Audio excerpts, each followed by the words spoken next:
How's it going, ladies and Bruce's up, Bobby Sixkilla, and welcome back. Day ever 17. We're on to day 4 now, I believe. Day 4 just started.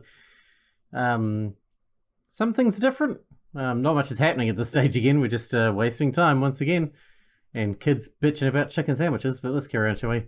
Midnight snuck up upon me. Everyone was already fast asleep. Some were snoring. For us, the situation wasn't getting any better, but at least it wasn't getting any worse. It was better that we just sleep to prepare for what might come. If only I could... I can't sleep. If anyone were awake, they would see me bright-eyed and bushy-tailed. How can I be so tired but not be able to sleep? That's how I feel every fucking day. I start wondering about my body. Oh wow. It's not that I drink like 400 million milligrams of caffeine every day. I'm sure that's not it. I took a walk to get my mind off things. Splash. I saw the corridor was covered in water as I quickly slipped out of the room. It's freezing. The ocean water flowing into the room was colder than usual. Maybe because it was evening. Damn, now I'm even more awake. I continued down the road, my heavily soaked shoes weighing me down with each step. Only the sound of my damp shoes echoed through the night. I didn't encounter a soul as I walked down the corridor. Nobody had come to get us, but I decided not to let it get me down. We were still alive. We'd survived up until now. Mostly. Except Tsugumi's really hurt, but you know. And at least it was only the one that's an asshole most of the time. And we would live for the foreseeable future. I know I'll regret saying that later when she turns out to be absolutely lovely, but right now she's a jerk most of the time. I thought to myself that anyone who made it this far would survive. Yeah, we'll make it. As I nodded to myself, I turned a corner in the corridor. Was this a dead end? It's the Himmel door again. Seemed like I reached the end of the floor. I turned around and headed back along the passageway. Oh good, there you are, Takeshi. I was looking for you. Hey, what's wrong? Hello? Oh, Sora. Yes? Don't scare me like that, Sora. I was surprised. For an instant, I'd stood there frozen. Because the moment Sora had appeared around that corner, she and I had been face to face. We were so close it seemed like our noses overlapped. Realizing this, I took 3 steps backward. I could feel my heart pounding. Oh, I'm so sorry, I didn't mean to get so close to you. Sora's cheeks turned a soft red. Oh, did I look strange to you? No, don't worry about it. You're beautiful as always. Oh, well, thank you. It's just, I'm a little embarrassed. Huh? I felt like I just blurted out something ridiculous. Well, Sora had smiled when I said it, so maybe it was okay. I tried to calm myself down. Well, anyway, everyone's still sound asleep, so I haven't told anyone, but as she said that, her face suddenly changed. Huh? What? A little while ago, Tsugumi was tossing and turning in bed, so I dispatched a medical wagon to keep her still. Really? Yes, I was surprised. She was seriously hurt, you know, and still... Hey, she should wake up soon, don't you think? Yes, I think she may soon regain consciousness. Well, she shouldn't be tossing and turning like that. She'll reopen her wounds. Yes, actually, that is why. Hey, we can't let that happen. That's it. I'll go and check on her. Takeshi? I just left her standing there, calling after me. I flew up the stairs as fast as I could and sprinted down the corridor. I arrived in front of the infirmary on the 2nd floor. I poked the button to open the door, but it seemed to take forever. The door opened slowly and quietly. Tsugumi was lying there on the bed in the back of the room. I walked slowly over to her and sat down on the bed next to hers. I could hear a computer working over at the other end of the room, collecting data on her pulse and blood pressure. The data told us the most important thing. She was still alive. However, Tsugumi was still unconscious. Had she really turned in her sleep? Or would she continue to sleep like this? At that moment, her fingers began to twitch. Her eyes opened. I wondered what I should do. What should I say? Where to begin? Say sorry? But she awoke before I could decide. Good morning. That was all I could say. I hadn't thought of what to say beyond that. What time is it now? I'm not sure. I pulled my PDA from my pocket and checked the time. It is May 4th, 1:42 AM. Really? Tsugumi appeared weak as she slightly moved her body. How are you feeling? That's a stupid question. I'm just asking. Tell me how you're feeling. Awful, my whole body hurts. I feel terrible. Oh. Tsugumi lifted her hand up to her face, opening and closing it slowly. She still couldn't move much. How's the injury? Does it hurt? You may still be under a bit of anesthesia. Injury? Anesthesia? Hey, You didn't forget, did you? Tsugimi's eyes wandered about the room, to the ceiling, and the sheets, and the cast on her leg. Oh, right, I remember. I remember now. Tsugimi tried to get up, but noticing the various IV cords snaking up her arm, she frowned. She was alive. She was injured, but still breathing. Her life had been saved, and for that I was grateful. But it was my fault. I was the one who caused her injury. I'm sorry. I apologize. Hey, I'm sorry. I wouldn't tell her how I felt. Why are you apologizing? It was my fault you were injured. Because I was careless, you ended up getting hurt. It was my fault. That's why I'm sorry. And what's more, you protected Coco. You made sure she didn't get hurt. I don't know how to thank you. I lowered my head. But Tsugimi's face soured, as usual. She was glaring at me, as usual. Don't misunderstand. I was injured, but it wasn't because I sacrificed myself for Coco's safety. Tsugimi sighed heavily. It's just that I wanted to die. What? How come you had to save me? If you'd left me alone, I could have finally died. What? I jumped up from the bed, shaking my fist furiously. What the hell did you just say? What do you mean you could have finally died? That's what I said, right? I wanted to die. Tsugimi gazed at me, narrowing her eyes. She was quiet. I gazed back. I could tell by the look in her eyes that she wasn't joking. I got it. Turning away from Tsugimi, I blurted out something. Well then, Tsugimi, how come you helped Coco? No, better yet, how come you went to repair the warehouse? You wanted to die? Well then, you didn't really have to worry about us now, did you? You shouldn't have cared at all if we'd all died. Right or wrong? Tsugimi's mouth didn't move, neither did the rest of her body. She just lay there. You know, I'm glad I saved you, but I just stopped, thinking that saving you was a good idea. After that, I had nothing more to save. I rose to my feet and left the room. Takeshi, what happened? Where's Tsugimi? Again, Sora was waiting for me. She looked concerned. Oh, her? Yeah, she's fine. She's pretty quiet. I'm no doctor, but I think she'll be back on her feet soon enough. Besides, she doesn't look like she's dying. I think we could all relax. What? Sora simply blinked at me, and then her eyes narrowed sadly. You shouldn't talk like that, Takeshi. Huh? Tsugimi is very hurt, Takeshi. She needs to rest more than anything, you know. Was that right? I'd almost forgotten. No matter how badly she treated me, Tsugimi was still bedridden for months recovering. You're right, I'm sorry, they came out a little harsh. You had a fight with Tsugimi, didn't you? Her body stiffened as she asked. No, I wouldn't say that. I was just disappointed with her. Disappointed? Yeah. There was no way to tell Sora what Tsugimi had just said to me. I still couldn't accept that she would say such a thing. Never mind, just forget it. It's just that I guess I'm still upset at myself. It was my fault Tsugimi got hurt. You know, I don't know what to say. She can be... Damn it! Takeshi, please don't worry about it. Sora smiled softly. It was no one's fault that Tsugimi got injured. The situation here at Lemur was not anyone's fault. It was you who told me that. Takeshi, I'm not sure what Tsugimi told you. All I know is that you saved her, and for that, I'm grateful. I'm just so happy that she was saved. Sora produced a bright smile. Ah, yes, I suppose I should be happy, huh? Yeah, I couldn't help but laugh along with her. It broke the tension. I embarrassedly scratched the tip of my nose. You know, Tsugimi was really in a bad mood for some reason. Maybe she just didn't want to see my face. Yeah, that was probably it. She does hate seeing my face. First she got hurt, then the operations. She must have been upset about that. Maybe that's all there was to it. Yeah, I don't think so. Even if that wasn't that, I didn't want this to drag on forever. I'd helped Tsugimi and she was recovering. It was as simple as that. I was happy with that. And there was Sora, smiling in front of me. Hey Sora, are you busy right now? What? No, not really, but... Takeshi, are you sure you don't need more rest? No, I'm fine. I already tried to sleep, but I couldn't, which is why I went for a walk. Let's make our way over to the dolphin carousel. We can talk. I turned to her and slowly reached out my open hand. Right. Sora brought her hand up and placed it on mine. And then we were off, riding the dolphins on the merry-go-round. Sora turned on the power to the merry-go-round and got on before quickly taking off. I rode on the dolphin next to her. The ride pulsated with vibrant colours as it revolved around space. I hadn't ridden a carousel since my childhood, but I didn't feel strange about it. In fact, it was fun. My heart skipped a few beats. Thank you.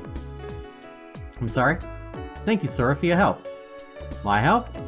Just keep it at that. Thank you. No, I should be the one thanking you. You've helped me so much. Tsugumi, Tanaka, Coco, the kid. I am in debt to everyone. In debt? Lately I feel like I've gained a new perspective on human life. Everyone holds their ground. They fight and try to figure out ways to survive. In all the time I've spent here at Lamu, I've not ever really been with people. Yeah? It was this microcosm, day after day of the same scenery. Nothing changed. Nothing happened. I didn't care what happened to the people here. And now I'm grateful I met with this opportunity. And I'm happy that even at this moment, despite what happened and this dour situation, people are still striving to live. Come on everybody, believe in tomorrow so you can live today. Yeah. Oh, I'm sorry. Sora shrugged, embarrassed. I'm always saying things I shouldn't. I don't mean to gush. I'm sorry, really. It was really lacking refinement. No, it's fine. I laughed it off, waving my hand to show it didn't matter. You never saw it at Lamu when it was empty. From the time you came to Lamu and started working there, have always been people. It's natural that there are things you didn't know, that you had doubts and made mistakes.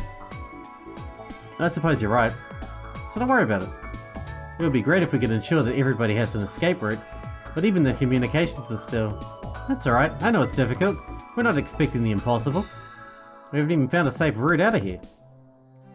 Rather than us looking for an escape route haphazardly, I think it would be best to wait for help. Yes, I think you're right. Sora let out a soft sigh and smiled. So Takeshi, if you do make it out of here, what is it you want to do first? Well, I know I want to eat something other than a kiosk sandwich. There's a great restaurant close to my home. It's run by a nice old lady. She gets along with everybody. She's got a round face, kind of like a classic car. A classic car? Do you mean like a V-dub Beetle? Right, just like a beetle. That Miss Beetle makes a mean bowl of miso ramen. I wonder how she's doing right now. You're funny. You get out of this place and the first person you want to see is an old woman. Oh, is that weird? No, not really. Isn't there a girl waiting for you back home? Because we're trying to make nice with Sora here. No? So yeah, to answer your question, no one's waiting for me out there. We broke up a long time ago. And it was a clean break, if you know what I mean. I see. You've been in love before. I wouldn't put it that way. Well, our relationship wasn't your perfect love story. But I have been in love. Wow, that's great, Takeshi. Sora smiled slightly. Hey, stop teasing me. You're making me embarrassed. But it's really fantastic. I'm pretty sure my face was as red as a boiled crab by then. And imagining it only made it worse, that's for sure. Well, I've never been. What? I've never... Never what? Never had that experience. What experience? Are you in the same conversation as her, Takeshi? Tell me this. What is love? Sora suddenly put on a serious face.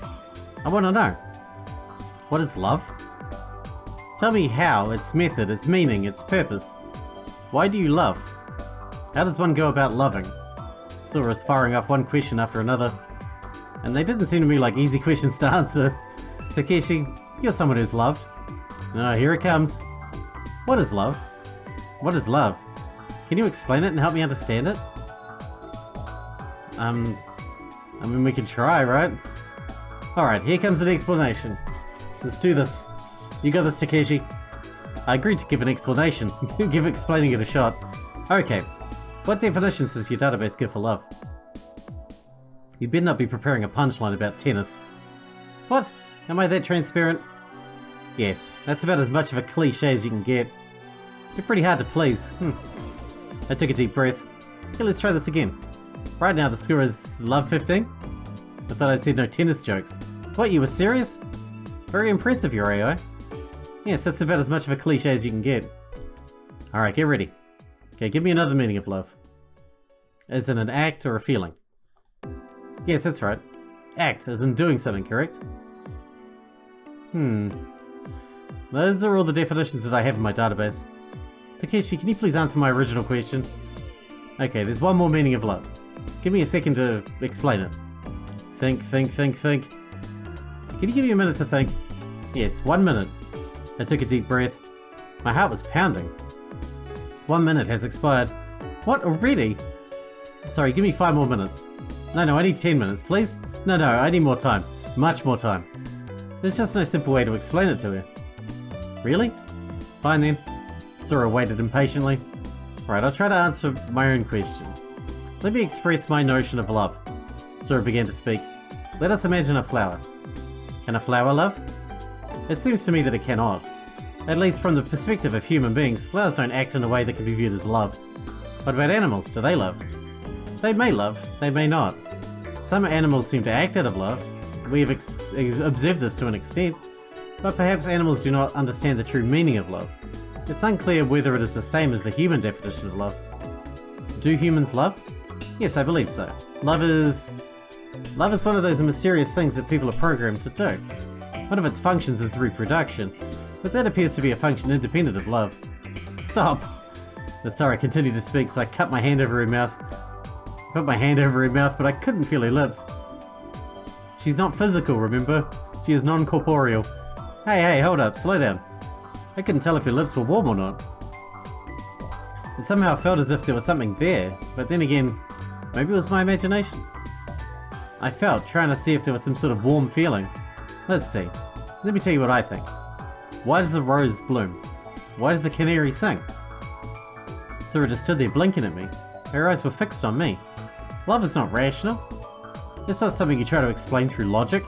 It's something that is planted in the depths of your heart and steadily blossoms into something beautiful. If something goes wrong, the flower might wilt and die. But if the love is true, it may bear amazing fruit. There is no rhyme nor reason to the process of love. Even if you do find reason in it, love isn't an emotion you can control easily. Love is something that visits like wakefulness after a slumber. Just as we awake in the morning to begin our day, we are put on this earth for the purpose of love. To live is to love. To ask what is the meaning of love is to ask what is the meaning of life. I slowly removed my hand from her lips. My hand was slightly sweet and warm. Sora, what do you think of my explanation? I think I've borrowed bits and pieces from elsewhere, but I don't think it's all wrong. No, actually, I believe it's right. You understand what I said, Sora? Sora nodded silently. Roses are born to blossom. Canaries are born to sing. Humans are born to love. I think it's a beautiful way of thinking. A smile appeared on her lips. However, even if a rose is born to bloom, I don't believe that a rose knows this. And I don't believe a canary believes its purpose is to sing. But from the eyes of a human, it might appear that the only purpose of a rose is to blossom. Similarly, from the eyes of a human, it may appear that the only purpose of a canary is to sing. It would appear that humans are probably the same. I imagine that many people don't believe that they're living for the purpose of loving. But from my perspective, I believe they're mistaken. It would seem to me that people only live to love. It could be that that is how things are. The moments the dolphins gradually begin to slow. The music faded to a stop as the dolphin carousel continued to slow. Oh, was this it? I dismounted the dolphin and stood on the carousel. Wish we could have ridden it a little bit longer. But that was fun. Let's come ride these dolphins again sometime. That was a pretty deep conversation we just had, Sora. Sora was still riding a dolphin, not moving. What's wrong, Sora? Sora looked up absently, but there was nothing in the air where she was looking. Only the sprawling dome-lined ceiling of the dolphin carousel extended in all directions. Sora? Hey, Takeshi. Sora was looking up into the empty sky. Why was I created? What is my purpose? With the music stopped, the room was quiet. Different coloured lights played off the merry-go-round. The light reflected a hint of sadness off of Sora's face. I was just curious about it. Sora laughed as if nothing had happened, got off her dolphin and stood next to me. I didn't know what to say. What was her purpose? At that point, I just couldn't find an answer to that question. All I could do was turn my back to the dolphins and head toward the dark exit. As I did, I looked at the ceiling, and there was no sky.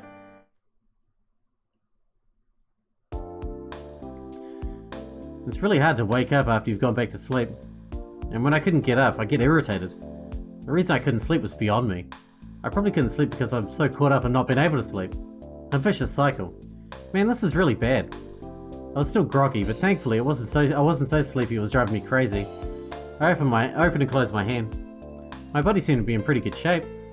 I shook my head a little. I slapped my cheeks. Which ones? Then I breathed in a deep rush of cold air, breathed it out and gradually cleared my head. Mustering up my strength, I jumped out of bed. I put the voice alternator back in my ears. About time I started cooking breakfast for y'all. When I looked around, no one's here. The conference room was empty. Hold up, what time is it? I checked my PDA display anxiously. It was just shy of 9 AM. You are so late. He was standing in guard in front of the kiosk. The kid, Coco, and Pee-Pee were all sitting and waiting. Late. Takeshi, you're a total mess. His cheeks looked a little swollen. Oh, sorry, my bad. We've been waiting forever. I'm starving. I mean, someone else could have cooked some fucking food. Why do I have to do it? Look, if my belly actually sticks to my spine, I'm holding you personally responsible.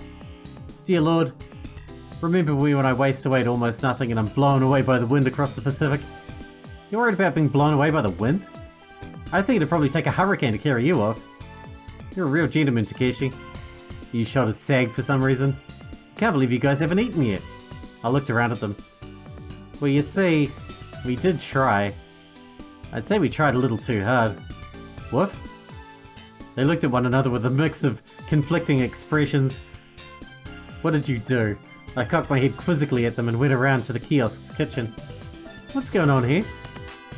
There was an impossibly delicious smell, and a black and charred piece of fried tuna. Red, black, green, everything was splattered with a mysterious fluid. The sandwich buns were colourful and sticky. The lettuce that normally went into the chicken sandwiches had been diced. I'd never seen such a shocking kitchen. What on earth happened here? Hehehe. We tried dividing up the work. Hey Takepion, why don't you try some too? Hey, wait. Is this food? You can actually eat this? Yep. Hey kid, you serious? Well, sort of. Sort of? I didn't exactly know if it'll taste good, but... Why'd you stop talking? Now, let's not be critical. Apparently there's been a number of reasons why I was in charge of cooking. Yeah. Alrighty then. Time for a post-meal break? They all trooped over to the rest area. I'd safely finished eating, but my stomach was still growling. Would I be okay? Doing the dishes was an unpleasant job, but with everyone's cooperation, we got the ordeal over and done with. Hey, Takepion. I took Tsugumi's sandwich over to her. Oh, thanks. I patted Coco's head. Before I tackled the cleanup, I'd picked out some decent sandwiches and had Coco take them over. Whether the still recovering Tsugumi would actually eat them was another story. Hey Coco, was Tsugumi eating alright? Yes, she said she was really hungry. I think she ate 3. Well, I guess she's gotten well enough to eat then. She's getting better pretty fast, don't you think? Yeah. That's Tsugumi. The night before she said she wanted to die. Tsugumi was probably always just pretending to be tough. Distancing people by saying awful things was one of her bad habits. If she were eating properly, it must be proof that she wanted to live. As long as she recovered completely, there was no more problems. Hey, it's a good thing. I felt my chest relax in relief. You just got a happy look on your face, Takepion. Oh, really? You're really worried about Tsugumi, huh? Feeling so transparent made me want to conceal the truth. No, it's not that.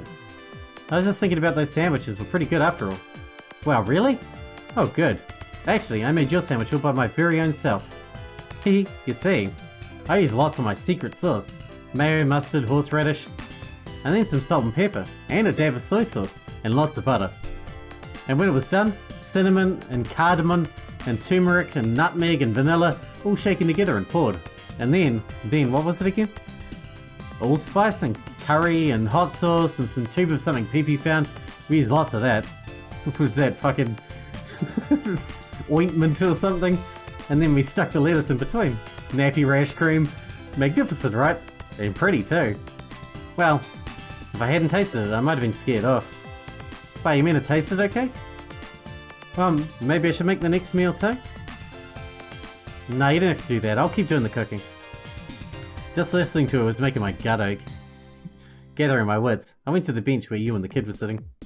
Coco and Pee-Pee trotted along behind me. Hey you, where did Sora go? She went to go again to look again to see if she could find some clue to help us escape. From what she said, the sensors on the 3rd floor are working a little bit better. Did you see Sora? I cut in front of them. Huh? Oh yeah, for a minute, before you came to the kiosk. I see. Did Sora say anything else? Did she seem different somehow? No, not really. Same as always. Okay. Well, that's good. Yeah. Takeshi, did you do something to her? No, nothing. You're acting pretty suspicious. Why'd you say, well, that's good? Not that I'm the type to hound you with questions or anything. So what's the story, my dear Mr. Takeshi? She laughed and pretended to hold a mic to my face. Can you tell me how you're feeling right now? I don't care what happens, I'm not talking to you.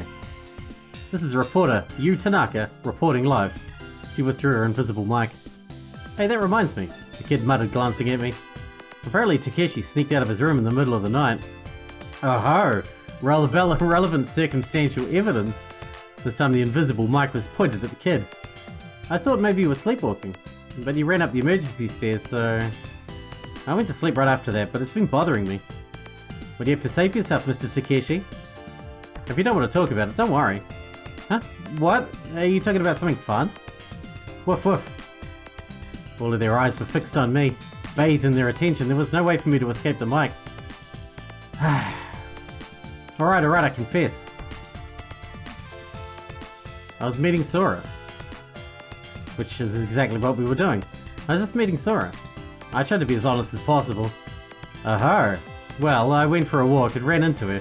I was awake, so we jogged as White Stock together. It didn't sound like jogging, more like you were running. The sound really echoed.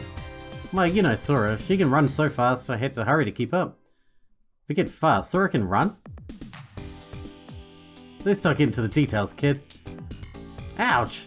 I cuffed him on the head. Alright. Yeah, that's an invasion of privacy. Listen, you're the one that started this with your whole reporter act. Who, me?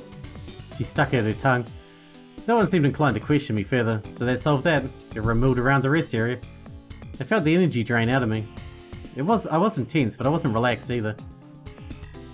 Maybe I was just tired? I sat quietly thinking. When I couldn't sleep, I'd been pondering all sorts of things. About Tsugumi and Sora. Sora made me think about all kinds of questions. What was love? What were people? What was the meaning of life? What was she herself? She was more worried about things than I was. I didn't know the answers. The stress of so many questions was starting to get to me. Which is why, hearing Yu's voice, I returned to Earth with a jolt. So many Greek myths had been handed down to us. Yu was standing in the middle of the room, apparently giving a lecture. The kid, Coco, and Pee-Pee were sitting on the benches listening obediently. I ended up listening myself. You see that statue over there? It's rather a lovely piece. She turned around and pointed at the statue in the corner of the rest area. The beautiful statue and the sculptor who loved her. I'll tell you their story. Ahem. She gave a melodramatic cough. Then she turned back to the group and began gesturing and talking. Once upon a time, in a place called Cyprus, there was a young sculptor. His name was Pygmalion? He'd been called the King of Cyprus. But in these myths, they tend to call anyone a king or a god, so we won't go there for a bit. Anyway, there was an excellent sculptor named Pygmalion, and then his statues were incredible. They were so vital and full of life, they looked as though they might come to life at any moment. But Pygmalion couldn't seem to get interested in ladies. The people around him wondered why a brilliant sculptor like him couldn't land a wife, but Pygmalion seemed only to care about making his statues. Then one day he finished the nude figure of a woman. It was a wonderful piece, absolutely charming, and even he himself thought it might be the ultimate masterpiece. But, as he looked on her beautiful, almost living face, he realized that she was naked and became embarrassed. He brought clothes for her and dressed her. And when it got dark, he was besotted with her that he brought her food to eat, talked to her, and even slept next to her. It was the first time he'd ever experienced true love. Love for the statue that he himself had created. He poured all that love that he had into her. He believed that one day, she would speak to him. But in the meantime, he neglected his work. He forgot to eat and sleep, and Pygmalion began to waste away. People began to worry that he would die, so they prayed to the gods. And Pygmalion was agonizing as well. He was so sad to see her unable to speak or eat or sleep. He thought that when he himself became old and went to heaven, she would just continue to stand there, just waiting to decay To him, it was unthinkable. If he couldn't be bound to her, it would be better to throw himself off a cliff. If only she was a real woman, with blood running through her veins. It went on something like that, until his prayers reached Aphrodite, the goddess of love. Aphrodite came down to him and told him to kiss his beloved statue. When he gently kissed her, her skin flushed pink, her eyes opened, and she turned into a living woman. A woman as beautiful as the statue had been. So they married, and even had children. He kept making even more beautiful sculptures for temples around the world, and they lived happily ever after. Finally finished with their long story, Yu pinched her skirt and curtsied. Coco and the kid applauded her. Hey, that was pretty interesting. Bravo, bravo, bravissima. As for me,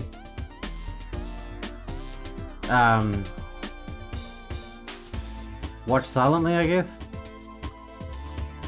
I thought it was a pretty scholarly talk. But I kept quiet and watched the faces of everyone. We need to wrap it up. I didn't realize we'd gone so fast. I didn't see the time there. We're over time, so we're going to wrap it up here. Hope you guys enjoyed it. Thanks for watching. Thanks for looking out for me, and I'll see you in the next one.